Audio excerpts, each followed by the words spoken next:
Good morning students. आज हम पढ़ेंगे भाषा।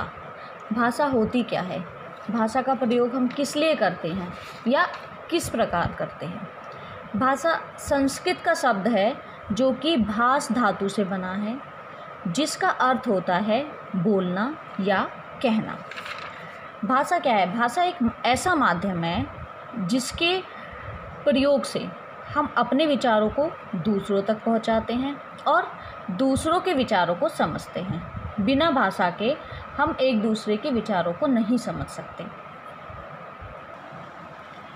एक दूसरे के विचारों को या भावों को समझने के लिए हमें भाषा की आवश्यकता होती है। भाषा के माध्यम से ही हम अपने भावों को या हमारे जो विचार होते हैं उन्हें स्पष्ट रूप से दूसरों के समक्ष रख पाते हैं। अब हम बात करते हैं भाषा के रूप या भाषा के प्रकार।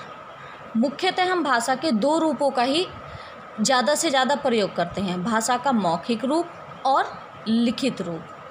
लेकिन भाषा के तीन रूप होते हैं, मौखिक, लिखित और सांकेतिक।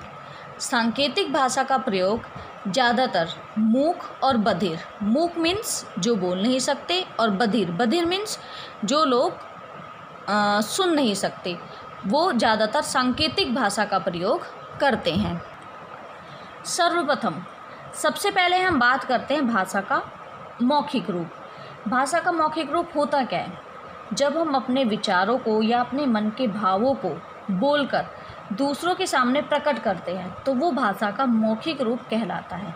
जैसे हम रेडियो पर समाचार सुन रहे हैं तो वो भाषा का मौखिक रूप होता है।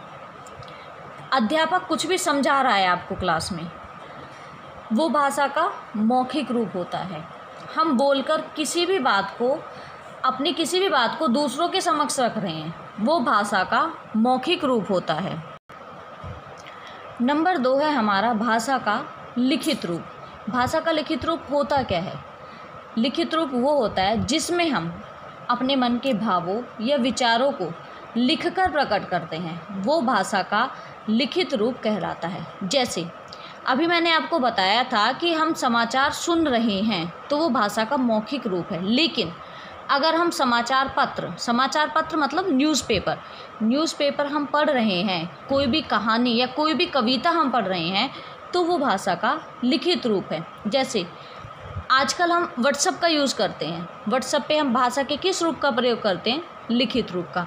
पुराने समय में इसी तरीके से भाषा के लिखित रूप में चिट्ठी का प्रयोग किया जाता था। लोग अपने विचारों को या अपनी बातों को एक दूसरों को कैसे पहुंचाते थे? चिट्ठी के माध्यम से। वो एक दूसरे को चिट्ठी, पत्र लिखते थे। नंबर 3, अब हम बात करते हैं भाषा के सांकेतिक रूप का। सांकेतिक रूप का प्रयोग मुख्यतः वो लोग करते हैं जो बोल नहीं सकते या जो सुन नहीं सकते। वो संकेतों के माध्यम से अपनी बातों को एक दूसरे के समक्ष रखते हैं।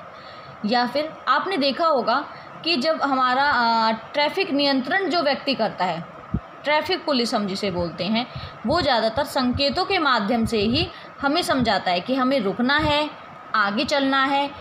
वो संकेतों का प्रयोग करता है। इसके बाद अब हम बात करते हैं भाषा के विभिन्न रूप। भाषा के विभिन्न रूप कौन कौन से होते हैं? तो सबसे पहले भाषा के हमारे 4 रूप होते हैं। नंबर 1 मातृभाषा, नंबर 2 बोली, नंबर 3 राष्ट्रभाषा और नंबर 4 राजभाषा। सबसे पहले हम बात करेंगे मातृभाषा की। मातृभाषा क्या होती है और इसे हम कैसे सीखते हैं? मातृभाषा क्या होती है?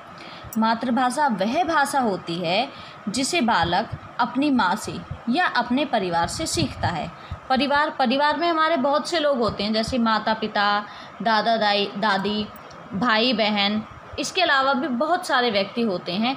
उनकी बातचीत से हम जो भी सीखते हैं वो हमारी मातृभाषा होती है। जैसे उदाहरण के तौर पर हम बात कर सकते हैं कि किसी भी बच्चे का जन्म तमिलनाडु में हुआ है, वहाँ पर वो पला बड़ा है, तो वो वहाँ की ही भाषा सीखेगा, वो तमिल भाषा सीखेगा तमिलनाडु में, क्योंकि तमिल भाषा बोली जाती है।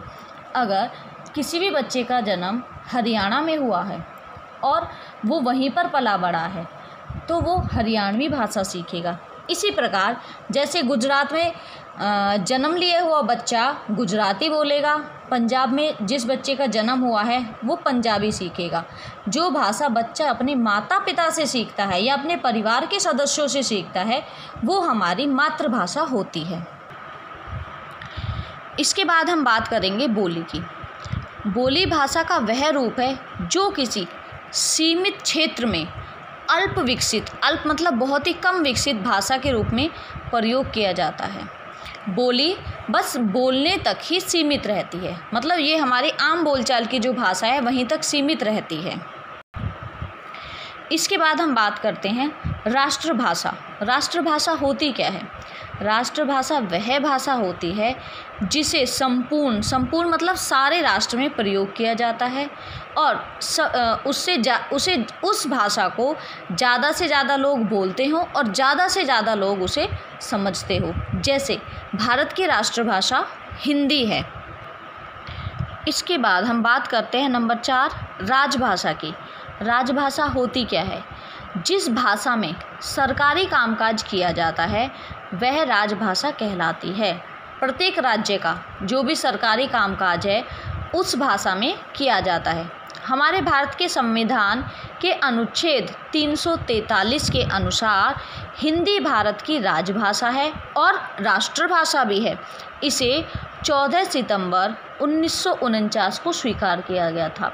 इसलिए प्रत्येक वर्ष 14 सितंबर को हम हिंदी दिवस के रूप में मनाते हैं। अब तक हमने सीखा कि भाषा होती क्या है, भाषा का प्रयोग हम किस प्रकार करते हैं, भाषा के रूप या प्रकार कितने हैं और भाषा के विभिन्न रूपों में हमने बातचीत की। अब हम बात करते हैं लिपि की। लिपि किसे कहते हैं? भाषा के लिखित रूप को लिपि कहते हैं। अर्थात किसी भी भाषा को लिखने के लिए जो निश्चित चिन्ह होते हैं उनको हम लिपि कहते हैं। प्रत्येक भाषा को लिखने के लिए कुछ चिन्ह निश्चित किए गए होते हैं। जैसे अगर हमें हिंदी में कुछ लिखना है तो हम हिंदी के लिखित चिन्ह कौन से हैं? जैसे अ, आ, ई, स्वर और व्यंजन क, ख, ग, इनका हम प्रयोग करते हैं। अगर हमें इंग्लिश में कोई भाषा लिखनी होती है तो हम उसके लिए ए, बी, सी, डी, हमें अल्फ़ाबेट जो होते हैं हमें उनकी संपूर्ण जानकारी होनी चाहिए। अब हम बात करते हैं व्याकरण की। व्याकरण क्या होती है? व्याकरण वह शास्त्र है जिसके द्वारा हम भाषा को शुद्ध बोलने व लिखने पढ़ने के नियमों का ज्ञान होता है। व्याकरण के माध्यम से हम भाषा के शुद्ध रूप का ज्ञान होता है। जैसे हम कक्षा 6 में पढ़ता है, यहाँ पर इसको ध्यान से सुनेंगे। हम कक्षा 6 में पढ़ता है। पढ़ता है की जगह हम क्या यूज़ करेंगे? हम कक्षा 6 में पढ़ते हैं, ये इसका सही उच्चारण है। एक और उदाहरण मैं देती हूँ। हम खाना खा लिए हैं।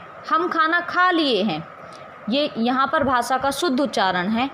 हमने खाना खा लिया है। हाँ तो बच्चों, आज हमने सीखा भाषा किसे कहते हैं, भाषा के कितने रूप होते हैं, भाषा के विभिन्न रूपों के बारे में हमने जानकारी प्राप्त की। मातृभाषा, बोली, राष्ट्रभाषा और राजभाषा। लिपि किसे कहते हैं और लिपि का प्रयोग हम किसके लिए करते हैं। और व्याकरण क्या होता है? व्याकरण भाषा का शुद्ध रूप होता है, मतलब व्याकरण भाषा का शुद्ध रूप बताने में हमारी मदद करता है। धन्यवाद।